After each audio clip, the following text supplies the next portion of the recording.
మనకి అరటిపండు దొరికితే ఎలా తింటామో మనకు తెలుసు. కానీ ఇప్పుడు నాకు అరటిపండు గొర్రె దొరికింది.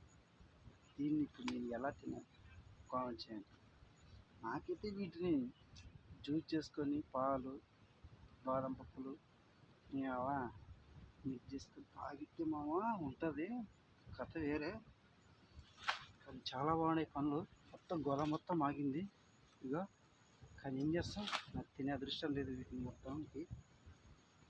ఇది నా పక్కన మా ఊరేంటేనా ఈ కథ చెప్తండి. కానీ దీన్ని నేను ఇప్పుడు తినలేను. ఇగో ఇక్కడే పెట్టేసి వెళ్ళిపోతాను. ఇందాక చాలా తిన్నా. అలాగే ఇందాక ఒక ఇన్సిడెంట్ కూడా జరిగింది. ఎందుకంటే నేను 2 గొర్రెలు పెట్టుకొని వెళ్తాను. సడన్గా కాలు జారి కింద పడ్డా.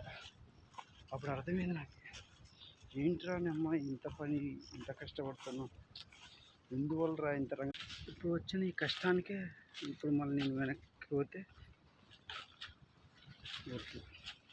అలాగే కష్టపడతా, ఇంకా కష్టపడతా.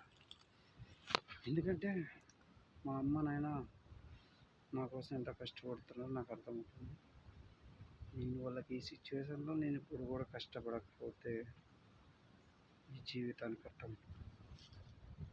కష్టపడతాను.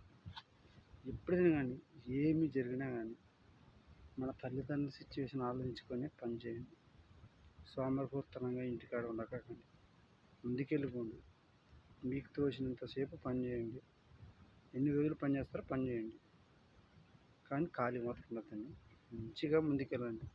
తల్లిదండ్రుల తర్వాత ఎవరైనా. నిజం. చూడండి, అదే మా పంట ఉల్లిగడ్డ పంట చక్కగా వచ్చింటే ఇలా ఈ అవతారంతో ఉండేటని కాదు. నాకైతే చాలా బాగుంది. ఎందుకంటే ఒక రైతుగా పుట్టినందుకు ఎన్నో కష్టాలు, అనర్థాలు అన్నీ నేర్చుకుంటాను. చాలా బాగుంది లైఫ్. నిజమా, చాలా బాగుంది.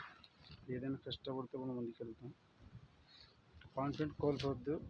ఎప్పటికైనా మనం ముందుకెళ్ళిపోవాలి అని కాన్ఫిడెంట్తో ఉండాలి. ఏం జరిగినా లైఫ్లో ముందుకెళ్ళాలి. తిరిగే వాళ్ళ మాత్రం అనుకోకూడదు మామ. మరి మన ఛానల్ కొంచెం నచ్చినట్టయితే లైక్ చేయండి, అలాగే సబ్స్క్రైబ్ చేసుకోండి. బాయ్. మళ్ళీ రేపటి మళ్ళీ కలుద్దాం.